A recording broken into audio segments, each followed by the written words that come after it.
Good evening, everyone.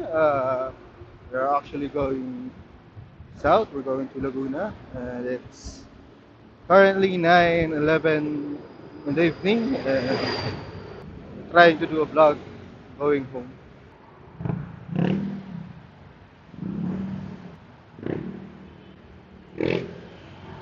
So we had like almost somewhat 4-day trip in Batangas and Laguna with my mom, and it's now finished. So actually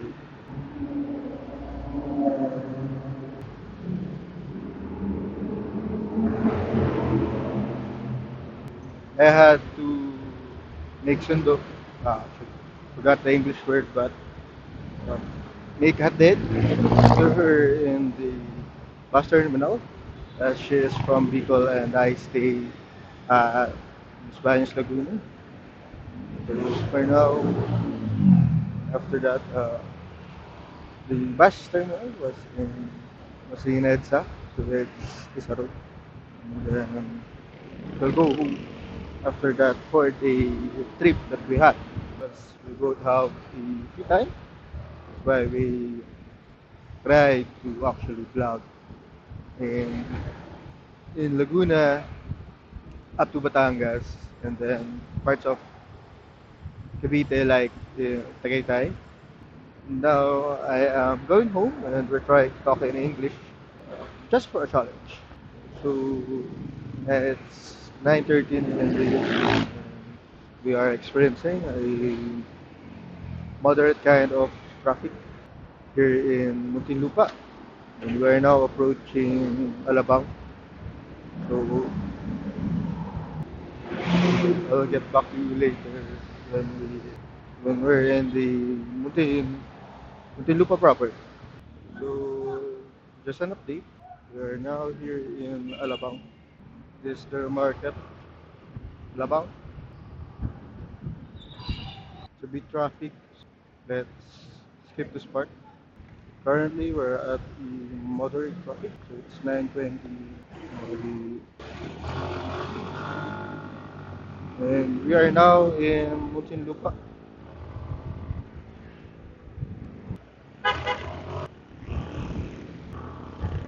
So, what are we gonna actually talk about when we are traversing the South Road? Actually, so that um, our travel is not that kind of boring for you guys while we traverse, and for me not to get sleepy too. Quick background, actually we have almost or more than 50,000 kilometer of experience when it comes to motorcycling. So I think if we do sort of tips and tricks when it comes to long riding or just motorcycling in general, we can actually do provide enough experience when it comes to motors or motorcycling. And then it's actually my fourth year of traveling. First is that don't actually have to really focus the road. You should have, or you should focus, but not too much. Where we are now? Ah, yes. It's a bit traffic in there.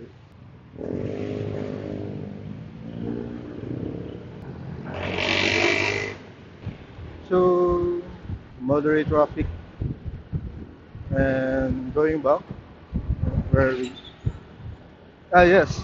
For our first tip is that we have to focus that much when it comes to long rides. Because it will lead to mental fatigue and would affect your decision making skills in the road. Like when to overtake or if you apply the brakes, etc. etc. So don't focus too much. So what you can do is actually rely with the vehicles or your fellow motorcycle rider on in your front. For example, use them as a reference, but skip the first one and use the second motorcycle or the motorcycle at the front of one of the motorcycles so that wherever there will be potholes or humps, you can anticipate them by observing. Ah, oh, grabe yung metal cladding. So, we are near in the border of the Metro Manila and Laguna province. So, after a while, we'll now be entering San Pedro Laguna. And with that, it's actually 9:30 in the evening. And hopefully, with all the traffic in here, is that you uh, can still hear me legibly or clearly. With my first tip, let's now move on with the second one, which is to actually prepare for the long ride or the ride that you do. And before that, let us define what long ride really is and what considers a ride the long ride. So I think if the ride is actually 30 to 40 kilometers and or would take 2 hours or more, then that's a long ride for me. And you should have mentally prepare for it. So when it comes to long ride, the first things first is yourself. So you have to be prepared, have enough sleep, and be mentally ready. So I'm from Bicol, and like last year I've been going to Bicol from Laguna, almost 1.25 years. So yeah. Then last March we had a trip. We had a trip in Vigan and Baguio. So when it comes to long rides, what would you expect? Of course, it's the good scenery, views, and then the place that you want to go to. But then there are things that you have to really consider. I must stress that you really should choose yourself, and then your motorcycle should be well maintained, such as the oil should be enough before the next interval. So, and then tire pressure, low bagets. We'll expound on that later on another video. So after doing preventive measures for your vehicle or motorcycle, the next thing is you should do when it comes to long riding is to actually plan the route that you will be taking. So for me, I use Google Maps and that Waze because Google Maps takes less data and also it is kinda each available available um, almost all the time. And one of the things that I really like when it comes to Google Maps is that if it senses that the signal is low or like that, they actually do download the map that you are having. So when it comes to the areas that has low or no signals, well, you'll have your map compared to the other popular navigation systems like Waze.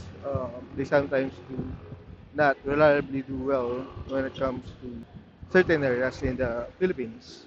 So plan your route well, where you would do your fill ups, your gasoline fill ups. Um, base you should actually do base it and the fuel tank capacity or fuel consumption of your motorcycle. So for example, you have a 250 kilometer trip, then you only have sort of 50 kilometers per liter and 3 liters gas tank. It's not enough.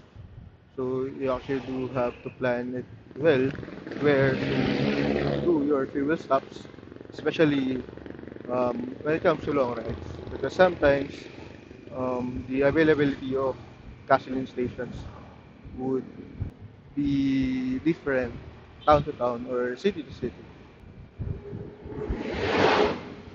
So next sub tip for the topic number two of preparedness, we have to quick recap. You have the yourself, and then your motorcycle, and also the route that you'll be taking. Next would be when it comes to long rides. Next would the food that you'll have. So that's actually one of the things that you should look for. Not everything has the so not certain areas have let's say safe food when it comes to that. So you actually should be careful when it comes to picking the restaurants or carinderias that you will be having. The most safest bet when it comes to long rides here in Luzon is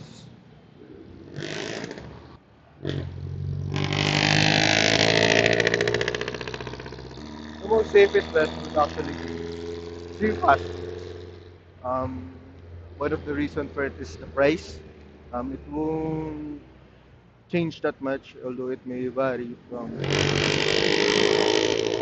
region to region, but won't change that much, I guess. Peso dollar difference. Peso, peso sign difference. So that would be good. We are now currently traversing Binyan City, Laguna, and we have estimated time of arrival of 53 minutes. So we have actually more adequate time to discuss more tips and tricks that I can think of while we are doing this sort of long ride. So we're now in our YouTube, we're now doing long form videos. So I hope you'll still stay throughout the video, and if not, then skip to the not so boring parts. I do hopefully um, do I am hopeful that you'll enjoy our tips. Those to the ride. So it's a night ride. I do hope the footage would be good enough. Would still be good enough for yourself. My ride for today, and actually my ride for almost every motorcycle ride, is the Birchman Street 125, and it's the 2021 model, but I actually did acquire it from January of 2022. So this motorcycle is almost 4 years old as of now. So there's a bit less traffic here than in Metro Manila. I actually do want to vlog there, but the road is not that kind of forgiving when it comes to our setup. And this is a really new camera, and you have to be very careful about it. So here in Laguna, the stoplights are famous in here due to the length of time that it would take for it to go green light. So let's wait. Then we'll have 51 minutes.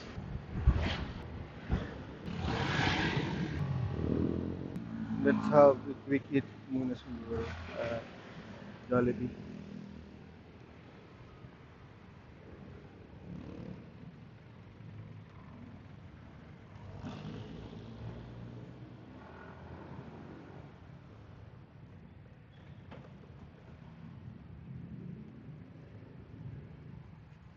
So we're now back in truck, and our expected time of travel would be 10:58 p.m.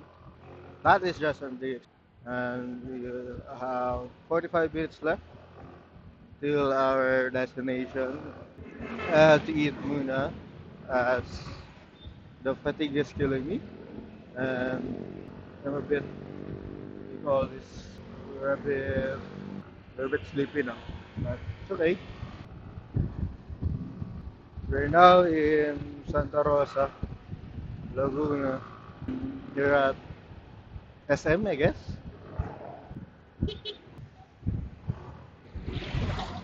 There's a stoplight. I really do hope it won't rain that much.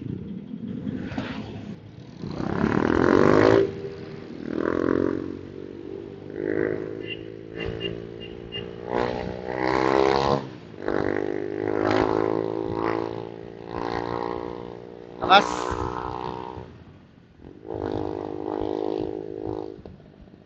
Meron na namang stoplight, but buti na lang, sure. And titigil ko na rin pag-English ko kasi mahirap.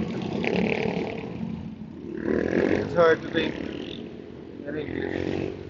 Speak in English when you're this time. So for the tips, let's do it another time or later if ever. Whenever I think of some other things to discuss about.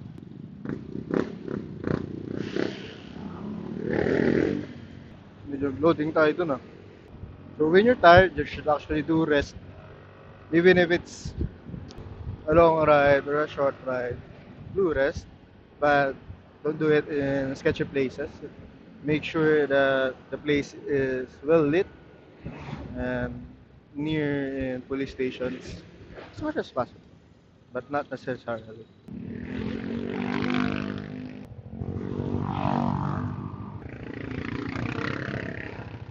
I hope the bird will be that much stressed.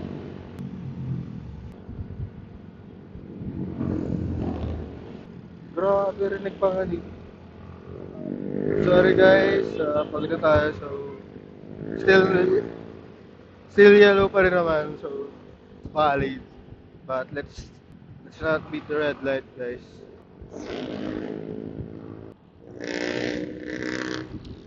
Yun na pa ba? Mga tips and tricks pagdating sa pagmumotor. Iba yung pag-iingat, siguro. Laging natandaan na may uwian tayo. At hindi naman nagmamadali, huwag magmadali. Kung nagmamadali, we're natatay. Tingin ko, dito na tayo sa Balibago. It's 10:19 p.m. And Balibago na tayo. Medyo traffic talaga dito eh. Kahit almost midnight na, there's still sort of traffic pa rin nabubuo. So there's the parrot or the bird. Hopefully, that bird wouldn't be stressed too much and with its travel. So, are we almost at the border of Tarik?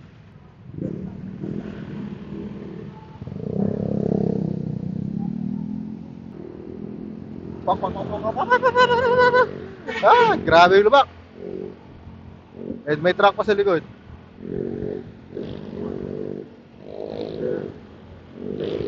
Ganito talaga dito sa Santa Rosa kapag mga gantong oras. And I hope with this traffic ay rinig pa rin tayo. Ayan. Grabe, ang bibilis. But, so here's the next tip. Third tip, I guess, would be only go with a speed that you can do emergency braking. What I mean is that you have to think about your speed. So, mabilis ka lang sa speed na kaya mong mag-emergency brake or kaya mo i-handle yung pag-brake at that speed or at that moment. So for example, can only do emergency stops at this sort of um, speed, then hanggang doon lang ako. Diba? But that would progress so much later time if masanay na tayo. So for example, mine, I do only have my max really limit of 80 kph. If sumobra man, that's because uh, the road is really free. So that's that. Only go to speeds that you can really handle the brakes. So if your brakes are good, then go to that such speed. And next tip would be um, look for your surroundings. Not everyone has the spatial capacity that we have as a motorcycle riders, and um, there's like the pedestrians that are trying to cross. You should have to look for them. That is one of the main reasons as to why I actually do enjoy or actually do when it comes to long rides, do travel at night because there would be less circumstances or less potential factors of risks that you will be having when it comes to doing long rides.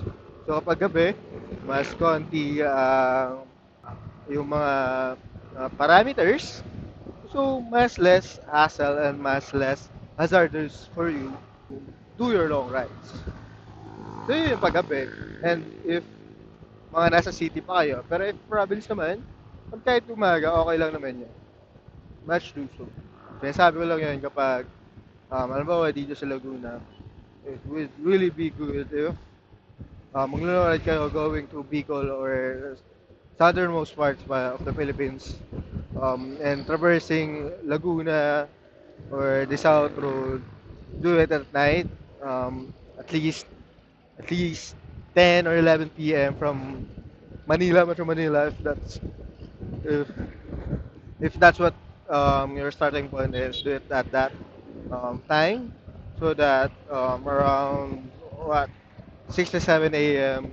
you're in Pagbilao area, or in at least you're in now in Lucena, and after that um, hopefully ay umaga na gawa ng medyo maraming lubak pagdating dyan. So and that's one of the things you have to keep in mind, which is, sinabi ko nga kanina, is yung route. Plan your route well, hindi lang yung sa maps, kundi yung time of your departure and arrival. So, ayun. So, even though kahit night, um, do still take breaks pa rin. So, riding at night, maganda rin siya para sa makina ng motor mo. Lalo na if air-cooled ka. Kasi hindi ganun kainit in compared sa maaraw na ay sasabay pa ng traffic. So, masyadong iinit yung yung motor mo. Sorry for that. Ngayon, it's a bit, what do you call this? Umambon na ng konti. And hopefully, di siya lumala. And if lumala man, resume tayo sa parts na wala nang ulan. But hopefully, ay hindi siya tutuloy. Malakas ang ulan. Hopefully, wag talaga.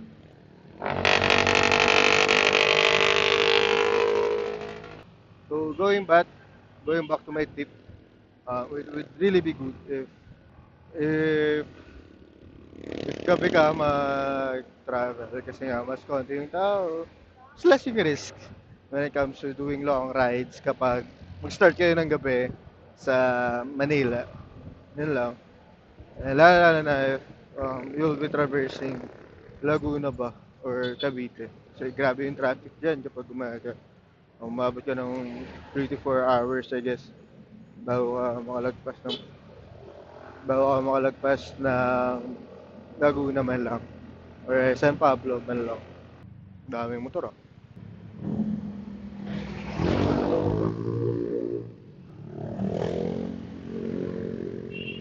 Grabe. Ay, naku, lumalakas na yung ulan. At yung dead cat natin, ay hindi na tayo magsusuot ng raincoat. Charot. Pero sobrang lakas talaga suot tayo ng raincoat. And magpatila konti sa kung saan. So yun, ambon. Mahirap kapag ambon. Sorry, baka bumaba yung POV. Kasi nag-hunch down na ako at umulan. And hopefully, this camera of ours ay makapag-share pa rin ng enough footage or data. Dapat pala dito tayo kumain at hindi sa binyan.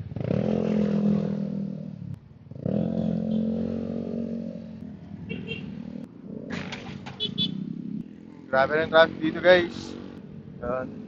Even if it's nearing to 11 p.m., malala pa rin yung traffic dito sa Kabuyao. So it's 10:30 p.m. and we're still at Kabuyao. So, urong yung ating estimated time of arrival to 10:57 p.m. I guess mga 11:30 siguro yung totoong ano natin kasi may mga tigil pa eh, may mga stops pa, stoplights and traffics that we will encounter later on. And it's raining, but actually the windshield of my motorcycle really helps when it comes to mitigating that rain or the ambon that we are having today. So now we are doing as much as fast but careful to actually ride here in the rain. And may truck na gusto mag-overtake but we have our light.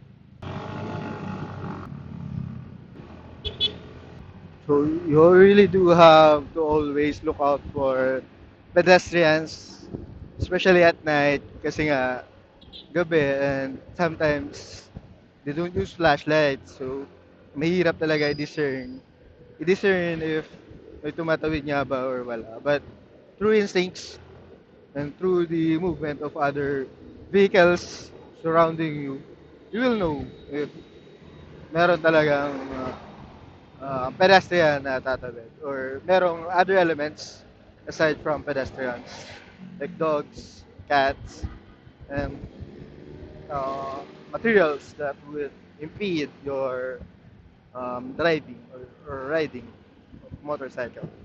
So we're currently experiencing um, moderate rain and okay pa rin naman mag-drive sa ganito. Although I'm a bit worrying sa ating camera and microphone. If ever, napipick up pa rin tayo despite the rain. Hanap tayo ng spot na pagtitigilan or maybe later na tayo mag-vlog. Depende, if lumala talaga ng sobra. But for now, dahil uwi lang din naman tayo, okay lang maulan na yun. And ligo na lang after magpahinga para hindi mapasma. And now, we're currently at Kabuyo pa rin, but malapit na tayo sa border ng Kabuyo and Calamba. It's a bit dark in here. Maraming factories dito actually sa Laguna, kaya may maraming mga pagawaan, manufacturing.